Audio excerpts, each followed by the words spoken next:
The slideshow started. The first few slides were normal. Photos of us, the fertility clinic, her holding the positive pregnancy test. The room exhaled with warmth. Then came a slide titled, "The Truth About Fatherhood." The room went silent as the DNA test results appeared on screen, clear as day. Brandon Taurus, 99.999%. Gasps. Jessica went white. Brandon stepped backward like he'd been pushed. Then the email chains appeared, her own words, highlighted for 50 people to read. He's too excited to question anything right now. Derek stood at the center of it all and said, with a quiet that was more devastating than any raised voice could have been, "Please, explain to everyone here how you were planning to trick me into raising another man's children." There are moments in life that feel so perfectly scripted, so cinematically joyful, that you almost want to pinch yourself just to confirm they're real. For Derek, a 31-year-old man who had spent the better part of a year riding the brutal emotional roller coaster of fertility treatments, negative pregnancy tests, and quiet heartbreak, that moment arrived on an ordinary evening at the dinner table. His girlfriend of 4 years, Jessica, 29, sat across from him holding ultrasound photos with trembling hands and a smile that could have lit up an entire city block. "Babe, we're having triplets. Can you believe it? Start planning." 3 words, 3 miracles. And just like that, Derek's world cracked wide open with a happiness he hadn't known was even possible anymore. The tears came immediately, and he wasn't ashamed of them. These were not the quiet, private tears of someone overwhelmed. These were the full, ugly, gasping tears of a man who had waited and hoped and prayed and spent thousands of dollars on medical procedures just for the chance to become a father. He called his parents that same night, voice still cracking. He pulled up minivan listings before he even went to bed. He downloaded pregnancy tracking apps, researched triple strollers, began mentally redesigning their living space to accommodate 3 cribs, 3 high chairs, 3 of everything. In the span of a single evening, Derek had gone from a man quietly grieving failed fertility cycles to a man sprinting headfirst into fatherhood with every ounce of energy he had. He was, by every measure, completely and utterly over the moon. Jessica played the part beautifully. She was glowing, excited, already rattling off lists of things they needed: a bigger apartment, a more practical car. They'd need to think about schools, about finances, about godparents. She was animated in a way Derek hadn't seen in months, and he absorbed every bit of it greedily, desperate to believe that this was the turning point their relationship had been building toward. The fertility struggle had been quietly straining things between them. There had been tension, disappointment, and the particular sadness that comes from wanting something so badly and being told again and again that it just hadn't happened yet. Now, suddenly, it had happened, 3 times over. The universe, it seemed, had decided to compensate for all the waiting in one extraordinary sweep. But even in those first golden days of celebration, something small and unnameable began to stir at the edges of Derek's consciousness. It wasn't a thought exactly, more like a frequency, a low hum of wrongness that he couldn't quite locate or identify. Jessica's phone, once a casual presence left on countertops and coffee tables, had quietly transformed into a guarded object. The password changed without comment. It now always rested face down. She had developed a habit of stepping into the bathroom to take calls, the door firmly shut behind her. Derek noticed these things the way you notice a faint smell you can't quite place, not alarming enough to investigate, but persistent enough to linger. He filed them away somewhere in the back of his mind and turned his attention back to the pregnancy apps and the minivan reviews, choosing joy over suspicion, at least for now. If there is one thing that betrayal teaches you in hindsight, it is that the signs were never truly hidden. They were simply dressed in explanations that love made you too willing to accept. For Derek, the red flags did not arrive all at once in a dramatic, undeniable wave. They came quietly, one at a time, each one coated in a thin layer of plausibility that made it easy to dismiss. The phone behavior was the first. Then came the second flag, and this one had a name: Brandon. Brandon was Jessica's gay best friend, a 30-year-old bartender who had been part of their social circle for years. Derek had genuinely liked him. There was never any reason not to. Brandon was charming, funny, and openly in a relationship with a man named Antonio. He was the kind of friend who showed up at birthday parties and group dinners and never once registered as a threat. But somewhere around the time Jessica announced the pregnancy, Brandon's presence in their lives underwent a quiet but unmistakable transformation. He went from occasional guest to daily fixture. He was there for prenatal appointments, he joined shopping trips for baby supplies, he offered opinions on nursery colors and stroller brands with the enthusiasm of someone who had a personal stake in every decision. Derek watched this unfold and told himself it was just friendship. Jessica was carrying triplets. Of course her best friend wanted to be involved. Of course she needed the support. He swallowed the discomfort and kept smiling. The third flag was the pregnancy app. Jessica had set up a tracking application where she logged every appointment, every milestone, every development in the pregnancy. She mentioned adding Derek to it several times. "I'll send you the invite tonight, babe." Tonight became tomorrow, tomorrow became next week. The invite never came.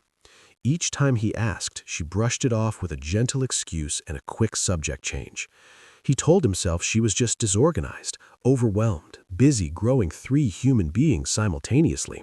He did not let himself consider the alternative. Then came the afternoon that changed everything. Derek came home from work early on a quiet weekday. Jessica was at prenatal yoga. The apartment was still and calm, afternoon light cutting across the kitchen counter where her laptop sat open. He had no intention of looking at anything. He crossed to the counter to check the weather, nothing more. But a notification had populated the screen in the corner, a preview from a medical facility he didn't recognize. The subject line contained 4 words that stopped his heart completely. DNA test results attached. He stood there for a long moment. Then he clicked. The PDF opened cleanly, its clinical formatting making the contents feel almost surreal against the ordinary silence of the kitchen. 3 babies tested. Father, Brandon Taurus. Probability of paternity, 99.999%. The test was dated 3 weeks prior. 3 weeks. Jessica had known for 3 weeks while Derek rubbed her belly and wept happy tears and researched minivans and told his parents they were finally going to be grandparents. He sat down on the kitchen floor and did not move for nearly an hour, the screen still glowing in front of him, the world he had built dissolving quietly around him like sugar in rain. There's a particular kind of devastation that arrives not in one blow, but in layers, each one peeling back to reveal something worse beneath. Derek had already absorbed the initial shock of the paternity test. Brandon's name printed next to 99.999% certainty was its own complete catastrophe. But Derek did not close the laptop. He kept reading, and what he found in the email chain surrounding that test document transformed his grief into something colder and more clarifying. This was not a mistake that had spiraled beyond Jessica's control. This was a deliberate, architected deception, and the evidence was sitting right there in her inbox, timestamp by timestamp. The emails told the full story. Jessica had proactively sought out a discreet prenatal paternity testing service. She had researched providers, asked questions about confidentiality, arranged payment, and received the results privately. She had done all of this while continuing to plan a future with Derek, while letting him spend thousands of dollars on baby equipment, while allowing him to call his parents with the news of impending grandchildren. One email in the chain showed her asking the testing service whether there was any chance the results could be wrong, a final desperate hope that the answer might somehow be different. It was not different. She had read the same 99.999% Derek was now reading, and she had chosen silence. But it was one particular email thread between Jessica and Brandon that delivered the deepest wound. Written just 2 weeks before Derek found everything, Jessica's message to Brandon was almost casual in its calculation. "Just play along for now," she had written. "After they're born, we'll figure out a way to tell him. Maybe say the babies don't look like him because of my grandfather's genes or something. He's too excited to question anything right now. The line landed like a physical thing. He's too excited to question anything. She had looked at Derek's joy, his genuine, tearful, all-consuming happiness about becoming a father, and she had identified it as a vulnerability to exploit. Brandon's reply showed at least a flicker of conscience. "This is so messed up, Jess. We should tell him." But Jessica's response to that moment of hesitation was the line that encapsulated everything. "No, I need his insurance and support. You can't provide for 3 babies on a bartender's salary. Once everything is stable, we'll work it out." There it was, stated plainly in her own words. Derek was not her partner in this story. He was a financial instrument, a provider to be managed, a man whose excitement and love and hope were inconvenient variables to be navigated around until they were no longer needed. Derek took photos of every screen. He forwarded the entire email chain to himself. He documented the dates, the language, the sequence of decisions Jessica had made. He did this quietly and methodically, the way a person moves through shock when emotion has momentarily outpaced their capacity to feel it. Then he closed the laptop, exactly as he had found it, and began to think. He did not cry.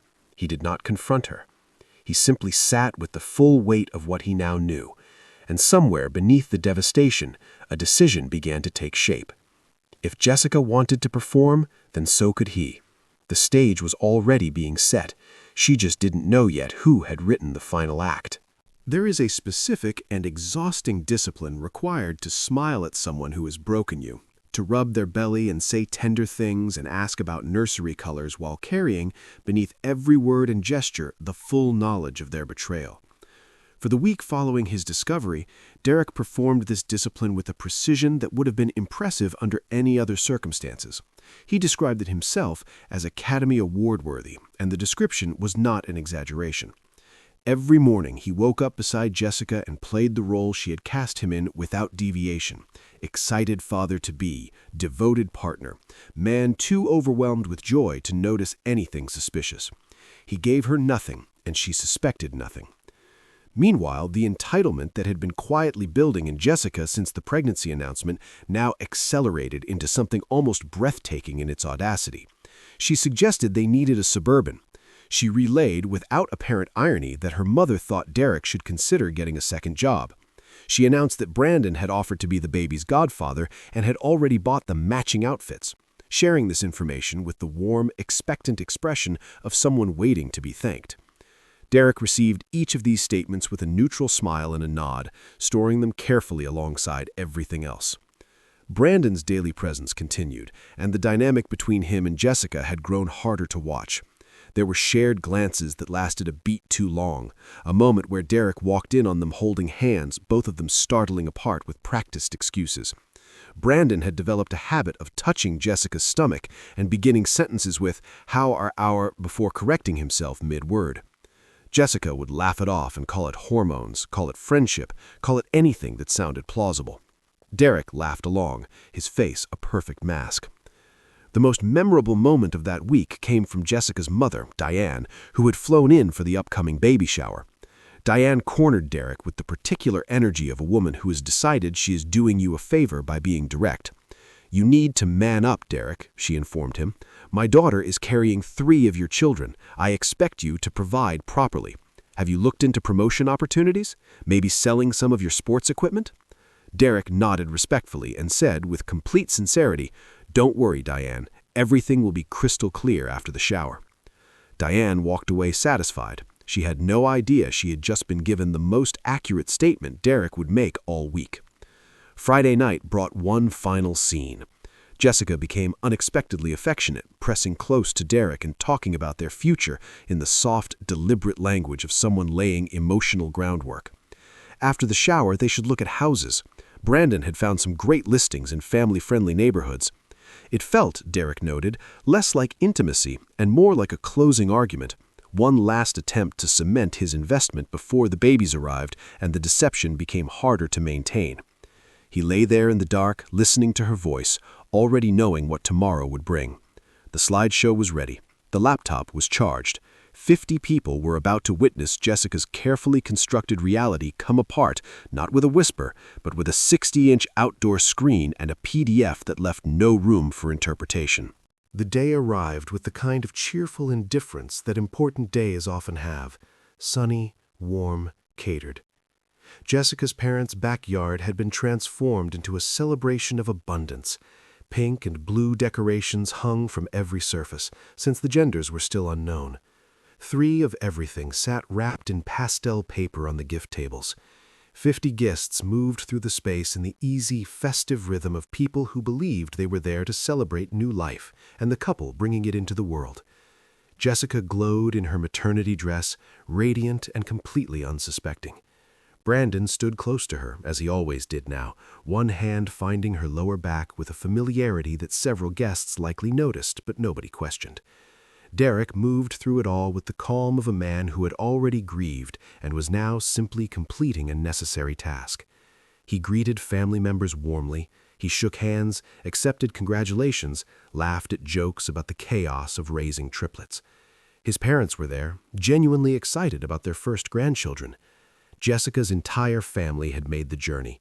Her mother, Diane, imperious and satisfied, her sister, Nicole, warm and unsuspecting. It was, by every visible measure, a perfect afternoon. Derek had one job left to do, and he had been rehearsing it all week.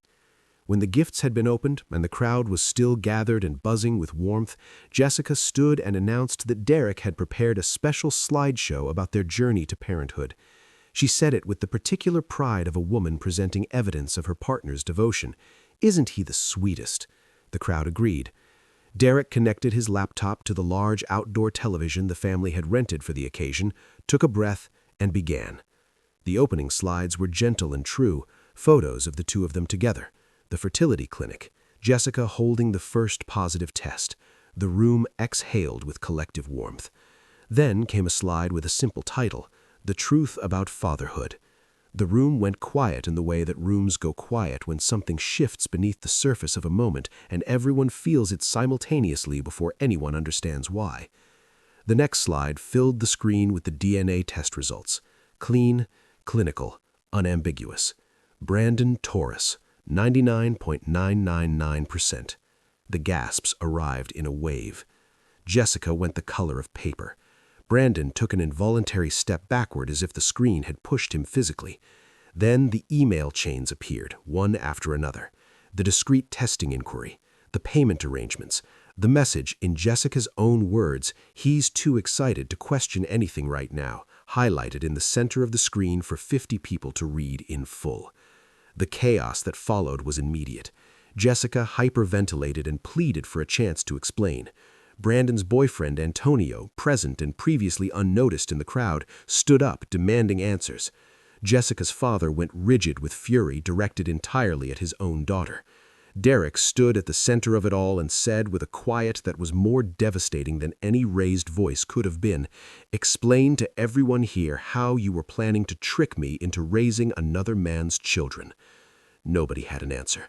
The slideshow had already provided all the explanation the afternoon required. What had begun as a carefully planned reveal did not end with the clean, decisive finality that Derek might have imagined during his week of quiet preparation. Revelations of this magnitude do not conclude, they detonate. And the fallout from that outdoor television screen spread outward in every direction simultaneously, catching people who had not been part of the deception in its blast radius and reshaping relationships that had nothing directly to do with Derek or Jessica at all. The most immediate and perhaps most dramatic casualty was Antonio, Brandon's boyfriend, the man wearing an engagement ring that most guests hadn't even registered until this moment, absorbed the truth in real time alongside everyone else. He had driven to this baby shower believing he was celebrating the impending parenthood of his partner's best friend. He had arrived engaged. He left having thrown his ring at Brandon in front of 50 witnesses and walked out of the yard without looking back. Brandon called after him, tried to explain, used the word complicated in a way that satisfied nobody. Antonio's departure had the sharp, irreversible quality of a door being shut and locked from the other side. Jessica attempted damage control with the desperate, improvisational energy of someone who has run out of prepared responses and is now simply reacting. She tried the one-time explanation. They had been drunk. Derek and she had been fighting at the time. Her sister Nicole, microphone in hand from the DJ table, cut straight to it. "Jess, is this true? You cheated?"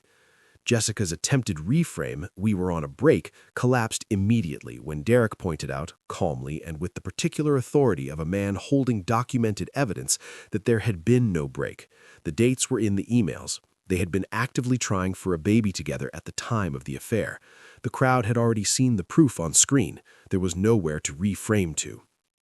Jessica's family fractured in real time.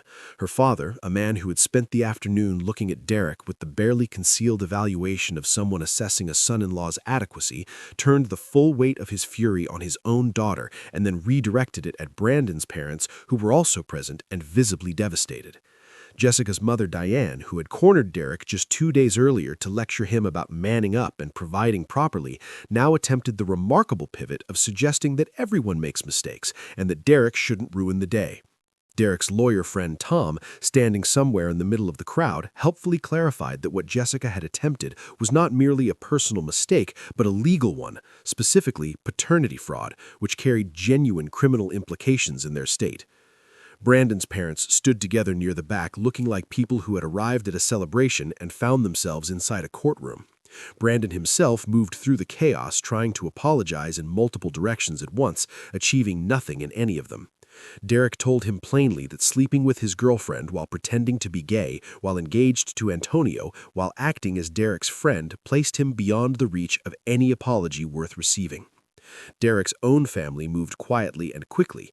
His mother hugged him, told him he had done the right thing, and left with his father, whose reddened face communicated everything he chose not to say aloud. The catered food sat largely untouched. The pastel decorations swayed gently in the afternoon breeze, indifferent to everything unfolding beneath them. The morning after the baby shower arrived with the particular quiet that follows catastrophe. The decorations were gone. The catered trays had been packed away. The 50 guests had scattered back to their ordinary lives, carrying a story they would tell for years. And Jessica woke up in Derek's condo for what would become one of her final mornings there, the full weight of the previous afternoon settling over everything like ash. Derek had already made his next move before she opened her eyes. The eviction notice was served that same Sunday. Jessica had been living in his condo for 2 years, her name never added to the lease, a detail that had seemed insignificant during happier times and now carried enormous practical consequence. She had 30 days to find somewhere else to go. The response was immediate and predictable. By Monday morning, Jessica had mobilized her entire support network into a campaign of emotional pressure directed squarely at Derek's workplace. She arrived with her mother, Diane, and her sister, Nicole, all 3 of them in tears, occupying the lobby with the strategic positioning of people who have decided that public spectacle is their most powerful remaining tool. Diane led the charge, her earlier lecture about Derek manning up, apparently forgotten, now replaced with a different kind of appeal. "Think of the babies," she said, with the conviction of someone who had recently spent a weekend reassessing which argument was most likely to work. "They need a father." Derek's response was simple and consistent. They had one. His name was Brandon. The question of what Brandon could or could not provide on a bartender's salary was, at this point, Brandon's problem to solve.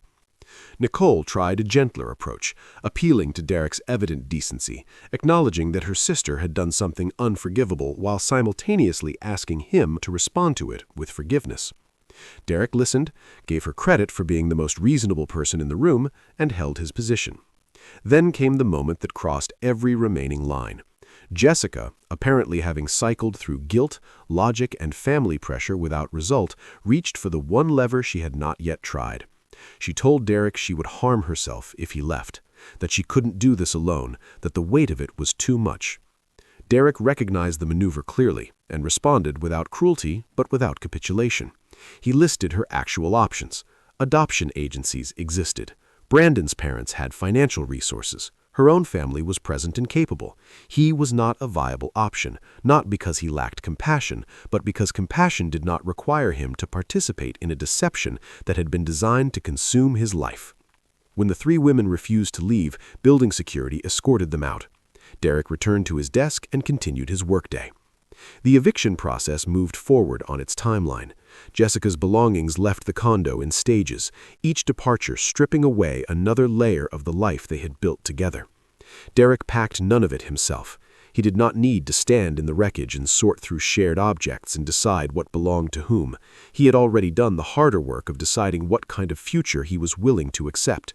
Everything else was just furniture. Grief, for some people, eventually metabolizes into acceptance. For others, it transforms into strategy. Jessica chose strategy, and she pursued it across two simultaneous fronts with an energy that might have been admirable under entirely different circumstances. The first front was legal.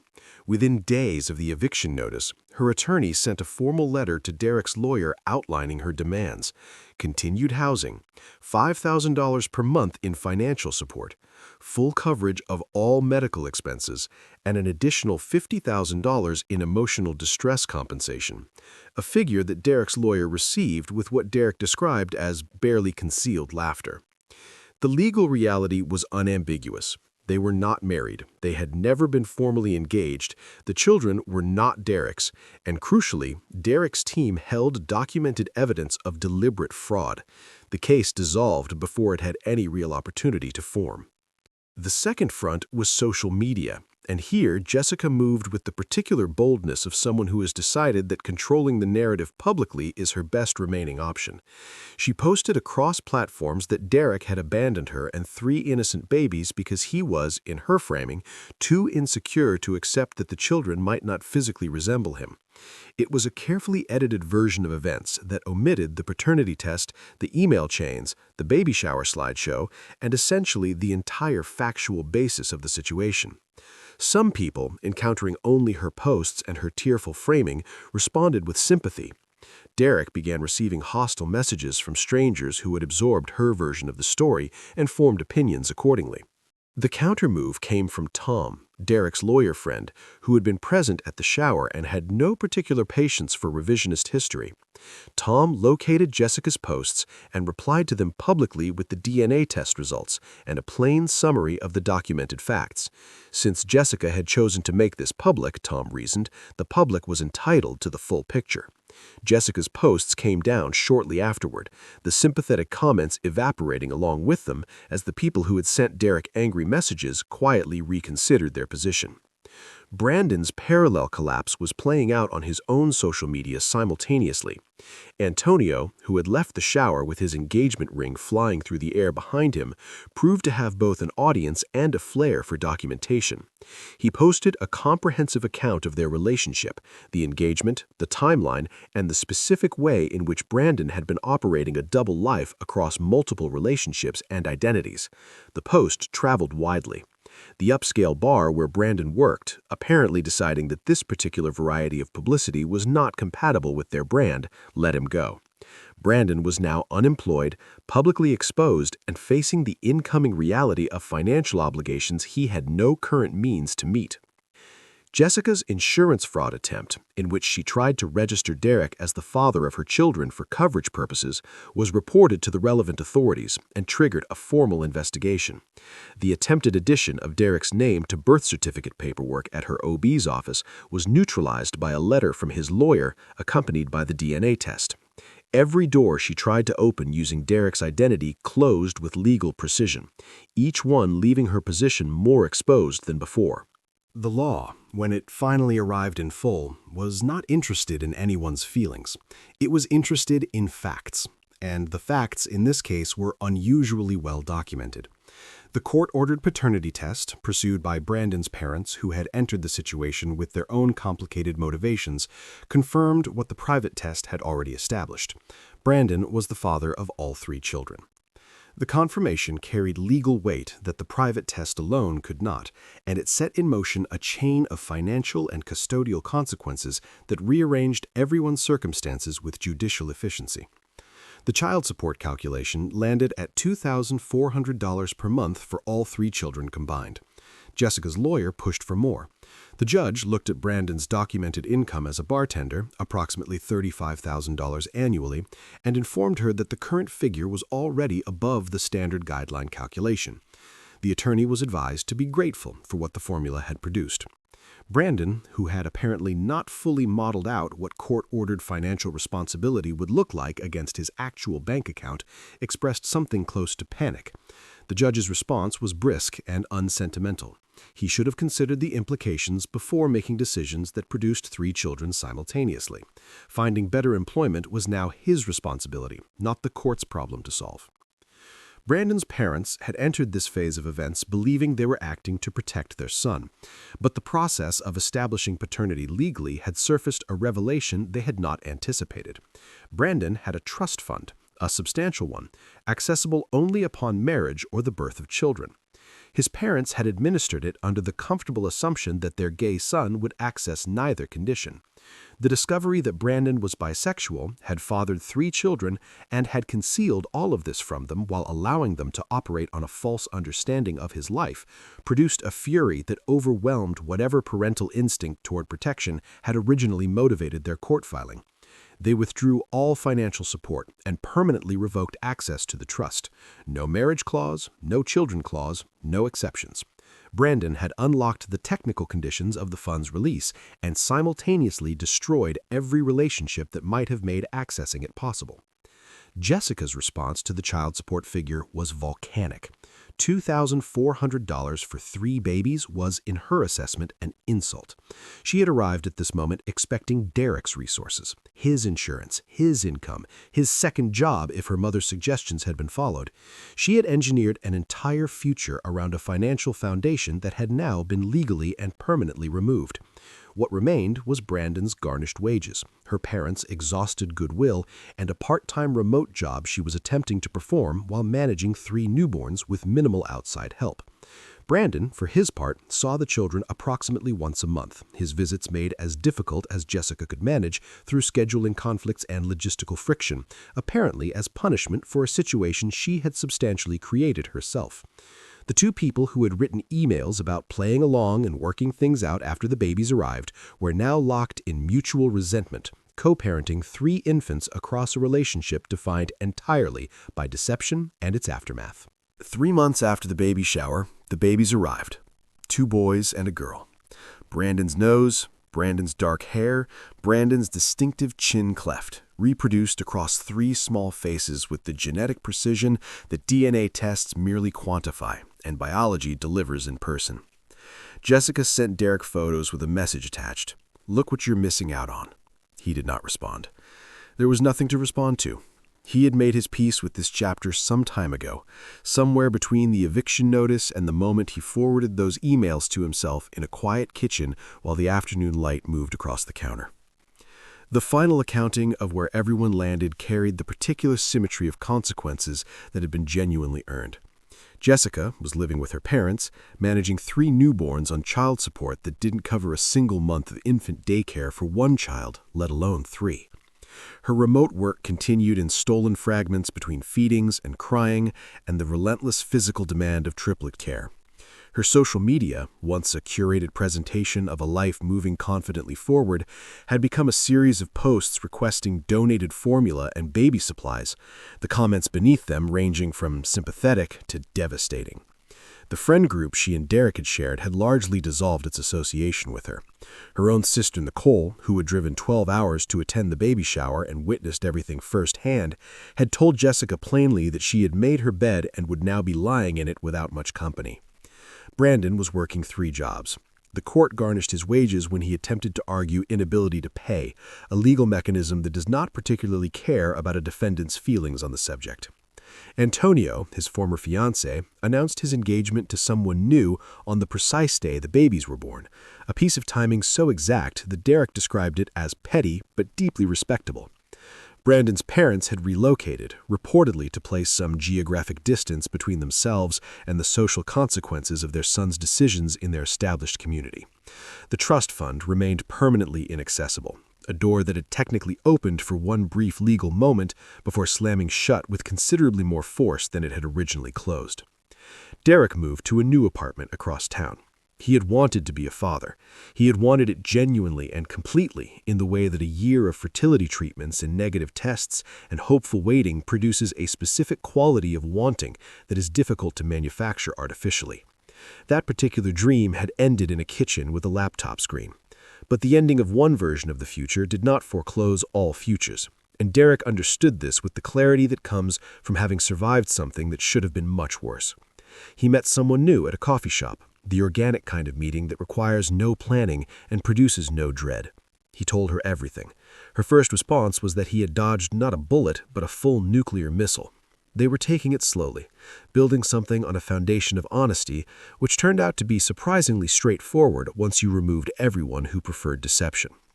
His lawyer friend, Tom, framed the DNA test results and gave them to Derek as a housewarming gift for the new apartment, labeled World's Greatest Non-Dad. Derek hung it up. Life, it turned out, was not only survivable after catastrophe, it was, under the right conditions and with the right person, actually quite good.